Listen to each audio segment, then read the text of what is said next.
Ladies and gentlemen, it is my great pleasure and honor to welcome the former president of the American Academy of Osseointegration, Dr. Michael Norton. Dr. Michael Norton, I think everybody knows him. He was the first non-American president of this academy, and he is working in London in his office, and he is also associate professor at some universities. So, would like, please welcome Dr. Michael Norton.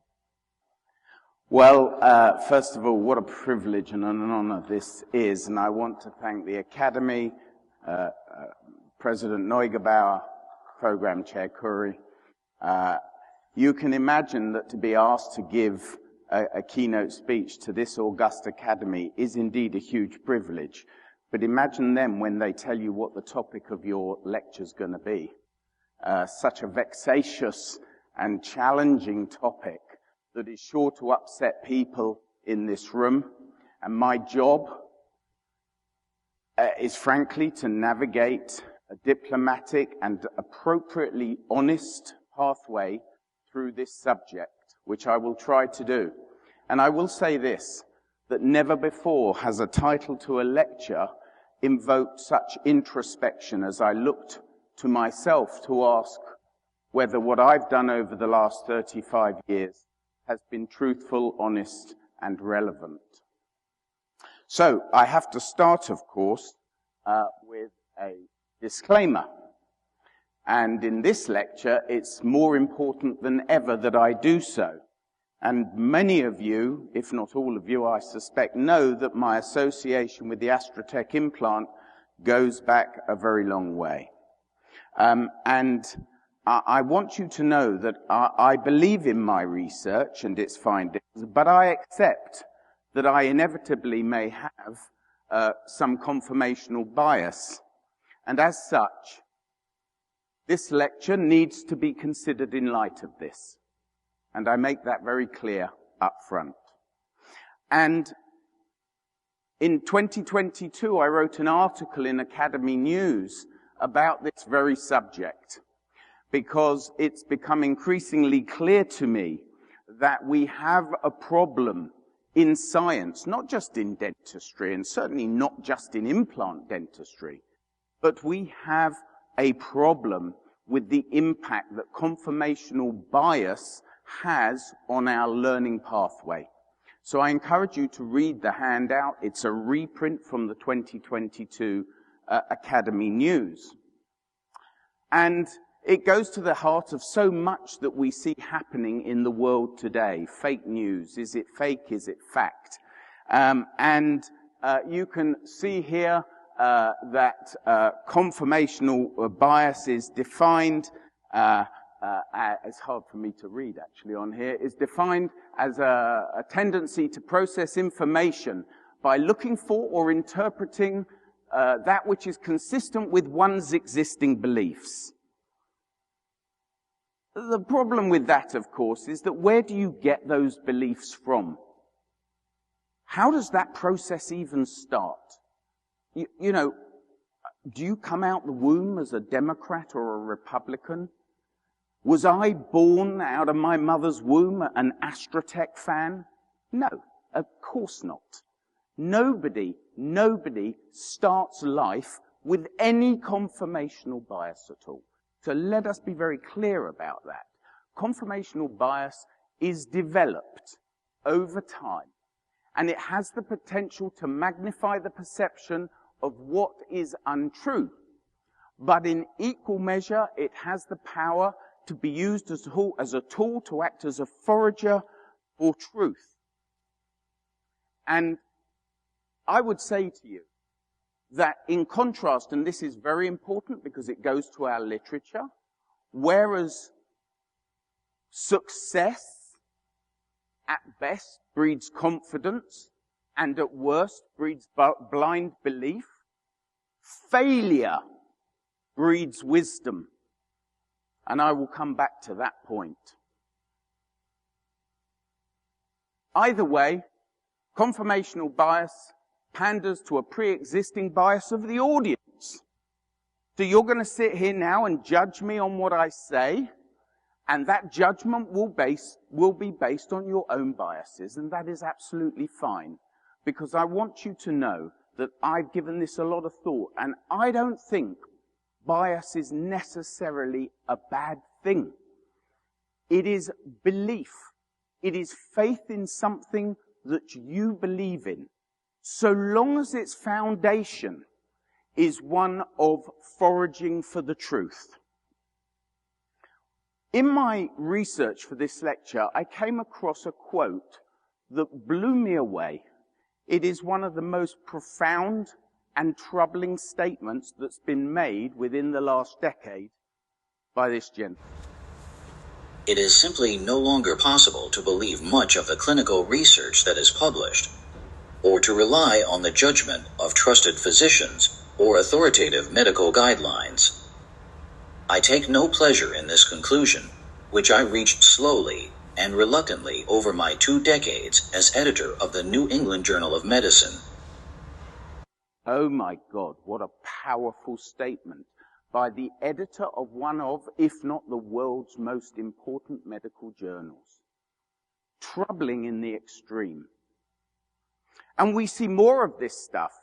Just in the last 6-12 months in the British Dental Journal, this article about the rise of predatory publishing, the so-called open access model, and the fact that it is giving rise to false research, but more importantly, that false research is given false legitimacy, and it's available for public consumption.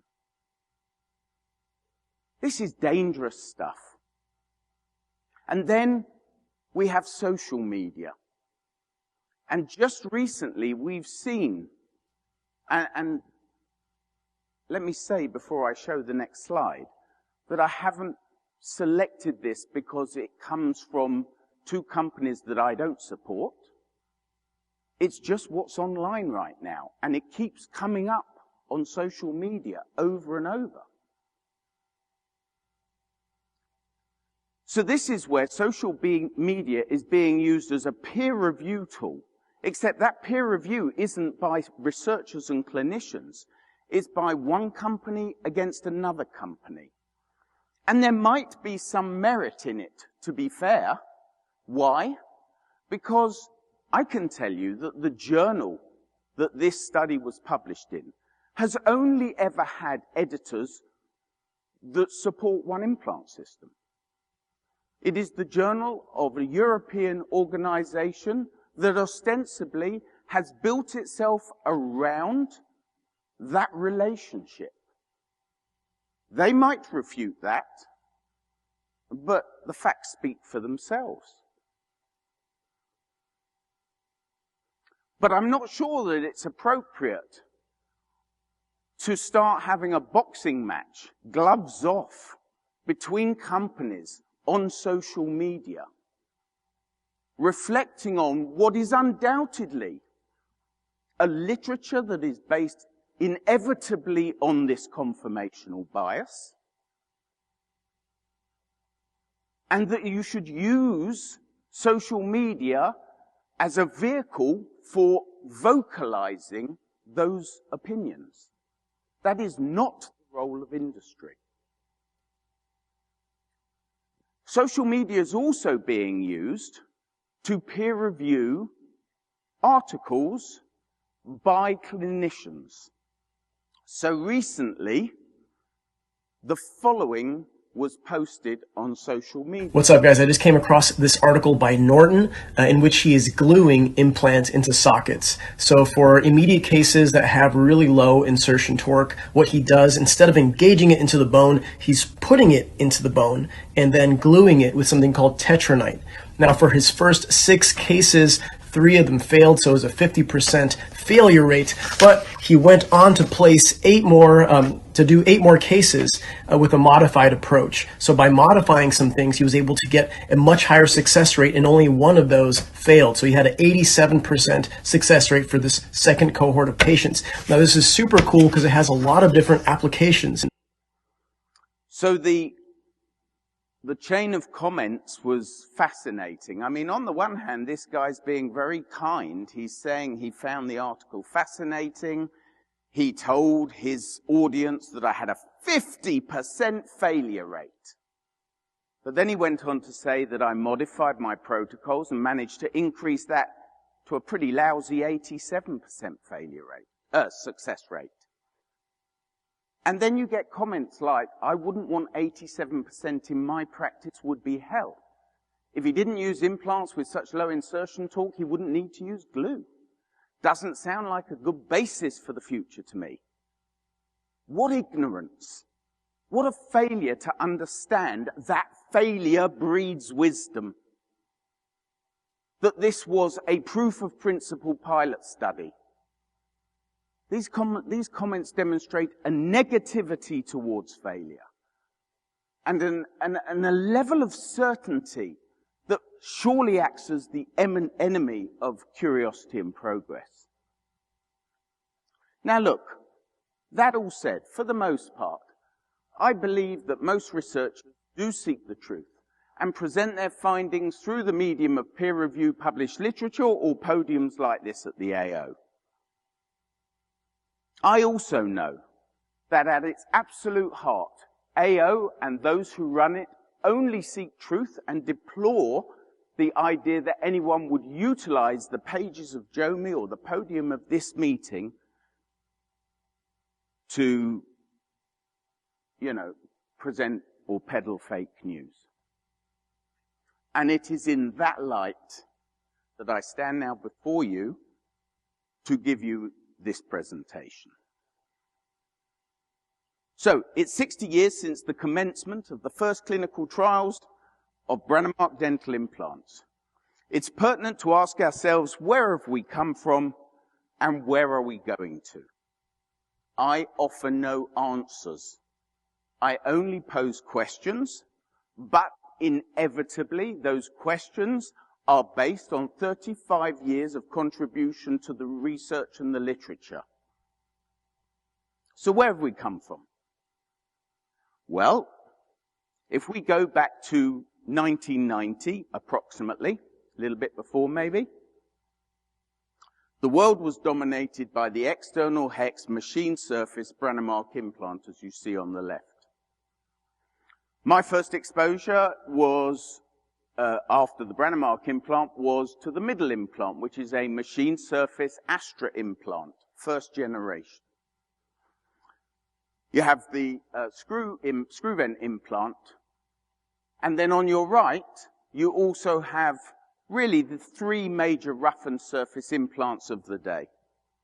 The IMZ and Straumann hollow screw, which both utilized a TPS macro rough coating, and of course the Calcitec HA coating, which perhaps the younger members of this audience will never have seen.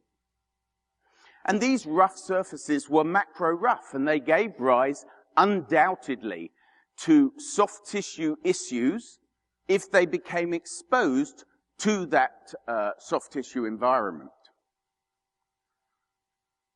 At the same time, we had been told by Albrechtsen that there was an inevitable adaptation period that would always result in initial bone loss down to the first thread of an implant. Now, I was very young and easily influenced.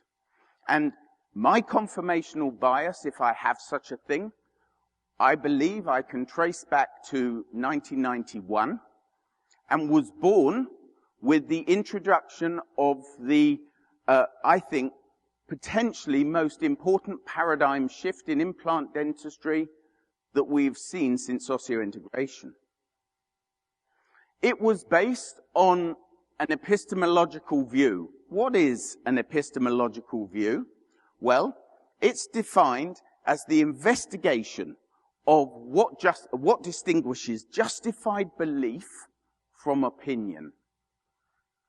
And it was based on a PhD thesis from an individual who none of you, or very few of you, will have ever heard of, Dr. Stig Hansen. He was not a dentist, he was an engineer. And he believed that there was a fundamental truth about bone, and he based his PhD on this so-called ontological approach to establish the true nature of what exists at the interface when subject to biomechanical principles based on Wolff's law. Had nothing to do with biology.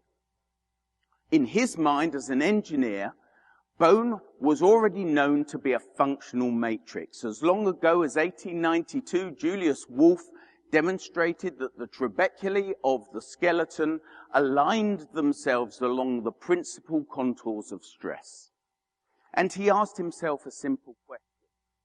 That question was, if you have a lack of mechanical interaction between the surface of an implant and the bone, how can you expect functional forces to be stimulated, to be distributed into the bone, to stimulate it so that it would stay? I don't want to labor this, but essentially in his study he used what at the time was very early days finite element modeling. So by today's standards it was quite crude.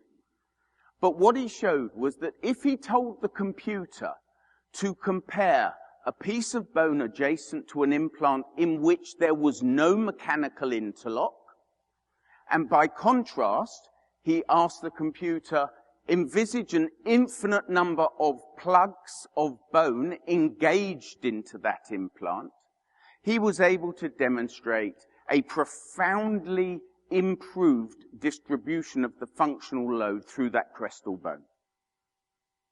Now, this was all going on between 1990 and about 1996. We republished this part of his thesis in the Journal of Biomechanics in 1999. But I will tell you, 1996 for me was a crucial year, was one of the most exciting years for me in implant dentistry. Now, again, I can show you selections of literature, which I am going to do. And in order to be very careful, I have used verbatim the words of the authors. I have not changed what they have said in their article. This article was an important article because at this time, the Straumann implant was a tissue-level implant. And the border between rough and smooth was supposed to be equicrestal. The rough surface was supposed to be endosseous. The smooth surface was supposed to be in the soft tissue environment. But as we entered into a world where implants were being used in the aesthetic zone, etc., there were concerns and challenges that the metal of the top of the implant might get exposed. This is a beautiful implant. It was always a beautiful implant. The tissue-level concept is a wonderful concept, but not if you then try and place it in a pseudo bone-level way, which is what Hammerly's group tried to do. And I quote, they concluded that the bone adjacent to the machine surface of the more deeply placed implants was lost over time. From a biological point of view, the placement of the border between rough and smooth into a subcrestal location could not be recommended. Now, we can all play with statistics, and maybe you'd argue that the difference in bone maintenance or bone loss wasn't large. But I say again, these are not my words. These are words of the authors. At the same time and in the same year, Elisabeth Nystrom published on this unusual implant. It never really made it into any commercial reality. It was from the Brånemark stable, if you will, and it differed from the standard Brånemark implant by having this extended conical collar. And in Quirinen's study, and Chantal Malavez's study, and Elisabeth Nystrom's study, every single implant lost bone down to the first thread. Every single implant. Nystrom concluded that it must be something to do with the conical shape of the implant. For unlike implants of the ordinary Brånemark design, which integrated at the first thread immediately below the top of the shoulder, which was 1 to 2 millimeters of bone loss. These implants lost nearly 4 millimeters, twice the amount. The problem was that with Hansen, I'd been working on this new prototype implant with rough to the top, microthreads, the microtexturing concept. We launched the world's very first microtextured, microthreaded implant. And contrary to what Nystrom was finding, I had no problem with a conical geometry around my implants. On the contrary, compared to my machined implants that I'd started with, I was seeing a bone maintenance the likes of which I'd never seen before. And so comes the history lesson, because soon followed many microtextured surfaces from all the different major and minor brands. But you know what? There was a nervousness, understandable nervousness, about taking such a rough surface and microthreads to the very top of an implant. And so you'll notice on here that actually these other implants still maintained a polished collar. Indeed, this particular implant, which was marketed as a hybrid, not only had the polished collar, but its top 3 threads were also machined. I shouldn't say polished, machined. And one has to ask a question, and it was already a question back then. Is this a marginal bone loser, or is it a peri-implantitis preventer? And this is relevant because you are going to see a shift in the industry again, going back to this. And we'll talk about that. So I've got to ask you a question. If that is the case, are modern implants irresponsible? Are modern implant manufacturers irresponsible? Because most implants today take the rough surface to the top and have some kind of microgroove or microthread to the top. So where does the problem lie? Who's wagging who? Is the dog wagging the tail, or is the tail wagging the dog? I'll tell you where the problem lies. The problem lies here. Biofilm. Already 20 years ago, the periodontal community was, I gotta be polite. The periodontal community was rallying its forces.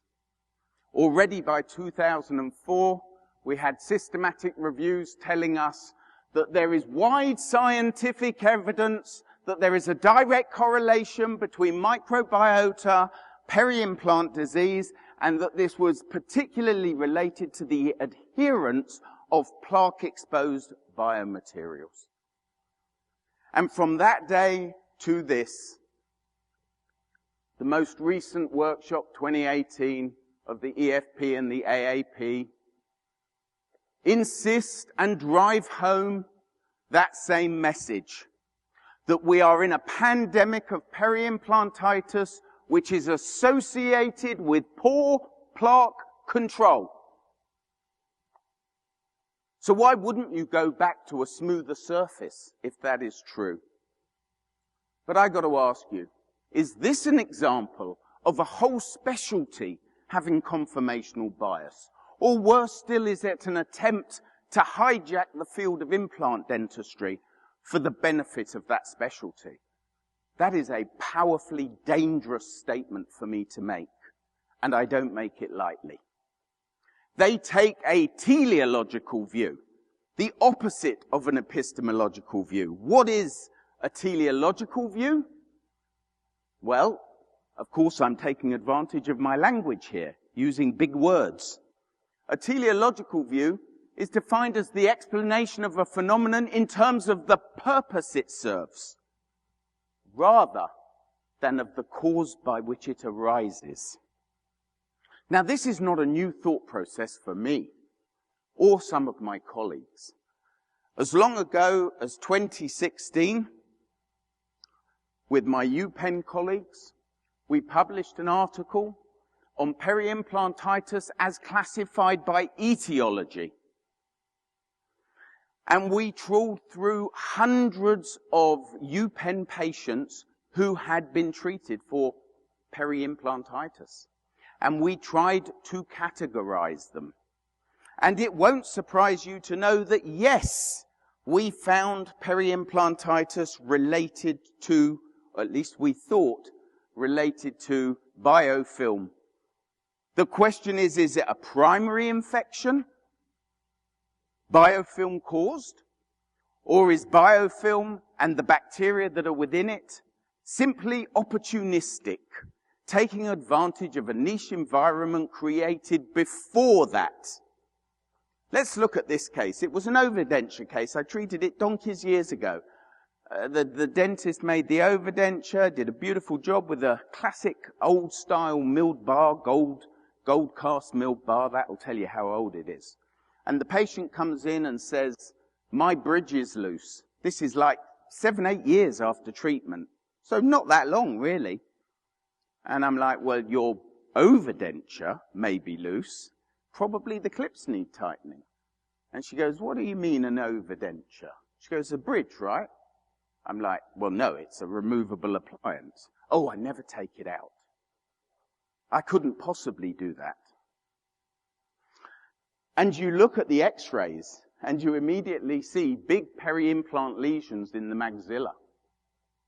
And it's worrying because when you take the denture out, and then you manipulate the bar, this is what you see.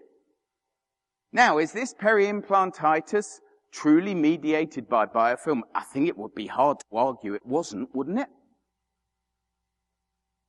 But I always have questions. The very soul of a researcher is to always have questions. So, a bridge screw has broken. So is that fourth implant mobile? Surely it must be. After all, biofilm is biofilm. The same biofilm that destroyed the 3 must surely destroy the 4th. Well, let's raise a flap and have a look. Get rid of the bar with the 3 implants, remove all the fibrous capsule, and what do you find? You find devastating bone damage. Biofilm mediated, apparently. So my question is this: if that is true, what God saved this implant? I mean, this implant has biofilm on it, and yes, it's got some bone loss, but I can tell you those implants were 15 or 17 millimeter implants. The bone was completely destroyed. So what saved this implant? I have a question. I have no answers. I pose this to you. What was the sequence here? Did the bridge screw on that 4th implant break because 3 implants failed and you had a big cantilever? Or did that bridge screw fail early on for some unknown reason, and in some way, breaking the connection between the bar and that implant conferred some kind of protection that meant that the biofilm couldn't do the same damage that it had done just to the next door neighbors? It is the same biofilm after all. I have no answers. I only pose questions. And also, in that mouth, I can tell you the lower prosthesis, which is fixed, was caked in biofilm. But the bone around these implants apparently didn't really know that. And what about cement? Everybody in this room knows that you can get peri-implantitis induced by cement. And unlike peri-implantitis induced by biofilm, we all know that if you remove the irritant factor, you have a very good chance of resolving that particular problem in a way that you don't for truly susceptible patients, patients who maybe lost all their teeth to periodontal disease. But isn't that, for me at least in my practice, that's the mainstay of my patients. And I've been treating patients for 35 years with implants. And I've got to ask you a question. How the hell does the cement get on the bone? Sorry, on the implant? There's only one way it gets on the implant. There was no bone there to start with. Peri-implantitis does not cause bone loss. Bone loss causes peri-implantitis. There are many reasons for bone loss, many reasons. But for me, peri-implantitis, if it is a biofilm-mediated disease, it is simply an opportunistic secondary infection for things that have taken place to create a niche environment that supports that disease progress. Like bad surgery, placing implants outside of the alveolar envelope, placing implants too close together. These are kissing. Or maybe you believe in Albrechtson's theory of foreign body disturbance. It caused a lot of consternation in this very academy when he presented his ideas. Nonsense! Are you telling me, dear professor, that implants invoke a foreign body reaction that causes a walling off of that foreign body by bone rather than fibrous tissue? Surely not. Well, I've got news for you. If you look beyond the shores of implant dentistry, you will find that in the world of immunology, they're grappling with this very question. A key player in infection defense and bone homeostasis is the bone immunology pathway that Brannemark was talking about.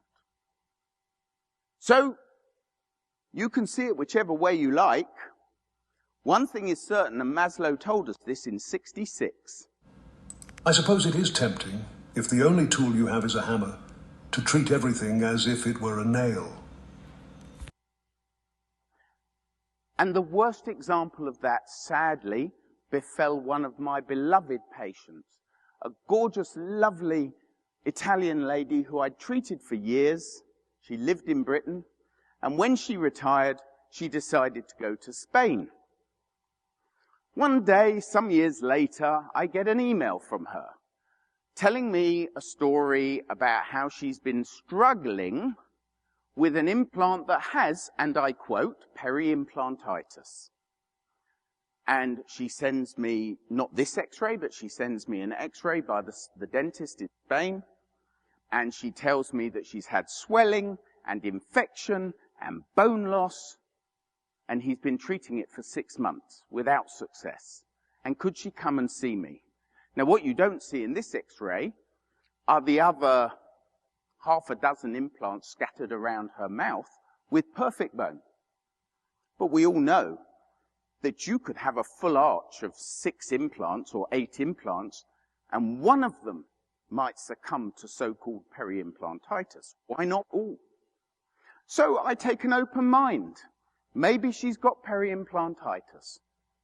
But this is where it becomes truly troubling and truly dangerous if, as a profession, we choose to put blinkers on ourselves, funnel our vision, and believe that there is a biofilm-mediated pandemic that's destroying all our implants. Because she arrives with a swelling like this. I'm an oral surgeon. I don't have to look at this swelling more than 30 seconds, not even 3 seconds, to know that that troubles me. And sadly, the biopsy was squamous cell carcinoma, and in the delay of 6 months, it had already spread to lymph nodes, and within 5 years of me taking this photograph, this patient died. And let that be a lesson, as my father would have said to me. And then there are other things happening in the world of implant dentistry, and the role of industry, or should I say the reaction of the industry to this, I find very troubling too. And I'm sure the room is filled with members of the industry. How could they not want to come and listen to this lecture? I'm on the advisory board for the Clean Implant Foundation. I don't say that the Clean Implant Foundation is also tunnel visioned. But what they have to show us is very troubling. I've seen it for myself firsthand, so you can hear it from the horse's mouth. There are implants being sold out there that are grossly contaminated with organic molecules, that are contaminated with tin and zinc and nickel and iron. And the Clean Implant Foundation has published its works and asks very simple questions. Number one, how can this happen? And it's interesting that there is, it seems, a relationship, for example, between market-leading manufacturers and so-called clone implants. They seem to manufacture to different standards. But even the premium brand implants mostly won't expose themselves to rigorous analysis by the Clean Implant Foundation. And why should they? They've been approved for sale. But Dirk Dudek, who runs this foundation, is very concerned that these kind of contaminants might also result in bone loss, which might also lead to a secondary infection, so-called peri-implantitis. So I come back to the original question, marginal bone loser or peri-implantitis preventer? Well, I guess it depends on your definition of peri-implantitis. And if you adhere to the periodontal profession's definition, then you're right. And I see a certain person sitting before me, and I hope he'll be pleased that I show this image. And I understand the motivation. This is it on sale yet? No. This is not a marketed implant yet. Okay? But this gentleman here has genuine concerns about peri-implantitis, and right, he should. I don't say it's a pandemic, but I don't say it doesn't exist either. So we're about to see a move back to machine surfaces, or this is an anodized kind of surface, in the hope that it will prevent peri-implantitis. And you know what? I'm open-minded. Let's do the research. Let's give it the time it deserves. One thing I'll tell you, though, and forgive me, it isn't a paradigm shift, because you can't go back 30 years to where we were and describe that as a paradigm shift, which by definition is a forward-looking timeline. But actually, sorry, I'm going to go back a sec. Actually, maybe there is an argument. So at the very beginning, I told you retention elements were the key, that it was a biomechanical phenomenon that led to the development of microtexture and microthreading to the top. This is something I've been using for 35 years. One thing we never tested, though, was a smoother collar with retention elements. Now, I can tell you the grooves on this collar are not designed to be retention elements for bone. But that may be something that you've not given consideration to. Because if you place that smooth collar into bone, and bone grows into the groove, maybe that's all it'll take to keep bone around a smooth collar. I don't know. Do the research. Come back and tell us. But by the same token, the argument goes that you shouldn't be placing implants deep just because they have a rough surface. And I get that argument too, but guess what? I've been doing that for a long time, and I can only judge any of this by what I have experienced myself firsthand. And my experiences will be different to yours, because my skill set may be different to yours, and my patient cohort will be different to yours. And I can tell you that, there are meta-analyses that say that subcrestal positioning of platform-switched implants, and all internal conical implants are by definition platform-switched, show a better maintenance of crestal bone.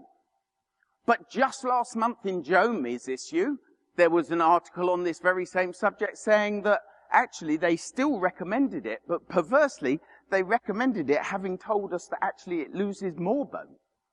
I haven't quite figured that one out. But okay. It's a debate. I haven't got long left, but I must give some airtime to my pet subject, which I'm sure many of you are familiar with. Torque. Torque we experience as a resistance to rotation. I've got a very simple question for you. All dental implants, give or take, are of roughly the same dimension. You've seen the pictures. They're all kind of much of a muchness these days. Right? We're all treating humans. Human bone, give or take, is the same. So I've got a question. How is it possible that one implant company sells a torque driver that ranges from 0 to 45 with a target of 25? Another company sells a torque driver that goes up to 90, and it doesn't even start until 50. Another offers two options, 35 and 70. They are histologically and histomorphometrically, in terms of bone response, very different insertion torques. And another that does the whole gamut, 0 to 90. So I thought, I'm going to ask Google how many implants have a recommended insertion torque of greater than 50 Newton centimeters. Google, of course, now has an AI to its search engine. This is what it spits out. You can type it in yourself. You don't have to believe me. Most implant systems apparently do not recommend exceeding an insertion torque of 50 Newton centimeters, as apparently it's generally considered too high, can potentially damage surrounding bone, leading to complications like peri-implantitis. What does Google know that the manufacturers don't know? Well, I'll tell you. In 2013, I published this editorial in Germany. It's not a peer review article, it's an editorial. Simply trying to draw attention to the fact that insertion torque is directly proportional to the critical pressure on the bone. And that critical pressure we have seen through numerous histological and histomorphometric studies gives rise to bone microfracture, massive waves of strain through the bone that lead to waves of resorption. And on the far right, you see bone cratering down to the first or second thread with house ship's lacunae. And yes, there is some woven bone in there. But if that's a machine surface above the first thread, that bone ain't staying. It's just not. Hansen told us that way back in 1991. And if that's not enough, John Brunsky's group from Stanford and Jill Helms, one of their residents, published this really powerful study in 2015. And they concluded that high torque generates strain in the bone, detrimental to osteocyte survival, constrict blood flow, cause microdamage, etc., etc., etc. And they finished by saying that although implants with high insertion torque may exhibit primary stability, their ability to achieve secondary stability, i.e. osseointegration, is open to debate. Well, it isn't. And let's be very clear about that. My dear friend from Paris, Philippe Kayat, published as long ago as 2011, up to 176 Newton centimeters. And he got success. And here's the problem. The problem is that even Google knows that any torques above 50 Newton centimeters are associated with excessive compressive stresses on the bone, which can compromise osseointegration. But I must tell you now, I have never said that any torque above 50 will cause implants to fail. I have never said that. Because osseointegration isn't binary. Implants don't only integrate or fail. There is a whole range of qualities of osseointegration. But I would argue if there's a pandemic of peri-implantitis, it's because all implant companies, against their own apparently recommended protocols, are driving our profession into ever higher insertion torques, which translates itself into marginal bone loss that then opens a niche for secondary opportunistic infections that we call peri-implantitis. Last year, Dr. Sato, in a thematic review in JOMI, asked this question: how long does it take for implant success to be truly successful? Well, I got to tell you, as a long-standing associate editor of JOMI, as a contributor to the literature, with 1-year studies or 3-year studies or 5-year studies, I'm as guilty as the next man or woman. Because 1, 3, and 5 years is not a measure of implant success. I don't know what is.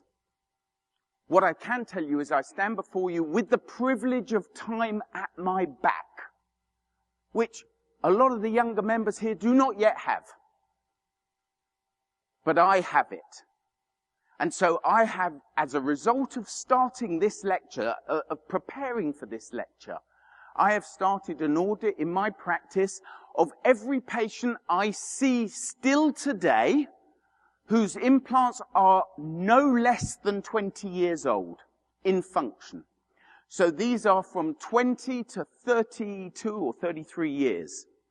And I got to tell you, I was surprised at how many implants I have.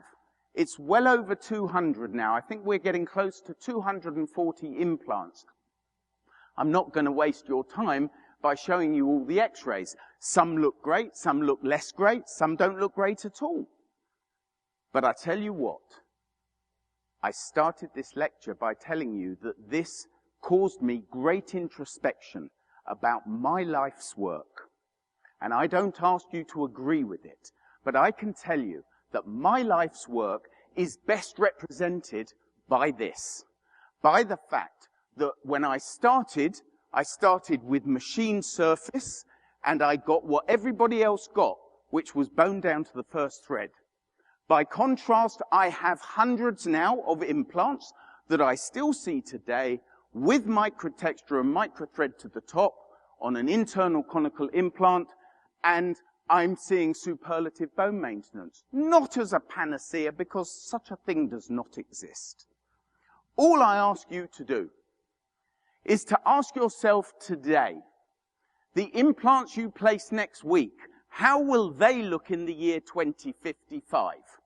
Which seems a hell of a long way off. Because that, as far as I can tell, at least for my patients, is surely the only measure of true success. The most alarming thing, and I'm going to finish with this now. In 2019, an investigative journalist uncovered a hidden database within the FDA. A database with over 2 million filings of so-called bad implants. It wasn't in the MORD registry. It was in some hidden sub-registry. And they exposed this. And they got this quote from a former member of the FDA that said that the FDA was giving away its authority over device manufacture, and if they've given that up, they've handed over their ability to oversee safety and effectiveness to the manufacturers. You want proof of that? Just look at that. How does that get regulatory approval? Just last week in Germany, in Europe, we had the 2025 European Implantable Devices Post-Market Surveillance and Vigilance Conference. This is not dental implants, it's orthopedics, it's all implants. Truthfully, I've come to this one conclusion, that we need a legally binding registry requiring all of us to register all implants we place, as well as any complications or failures we experience. Only that way will we have a true grasp of how long implants last, why they're lost, how much of a pandemic is peri-implantitis, and maybe we'll even glean some insight into what features of an implant yield the highest success with the highest survival. I'll finish with a fabulous quote I came across, and I was so excited when I did because it rounds this lecture off. Bertrand Russell was a famous British philosopher and mathematician, and he discovered a famous paradox in 1901 that destroyed the life's work of another famous mathematician, a German mathematician called Gottlob Frege. He said the following when Frege discovered that his life's work had been destroyed. There is nothing in my knowledge to compare with Frege's dedication to truth. His entire life's work was on the verge of completion.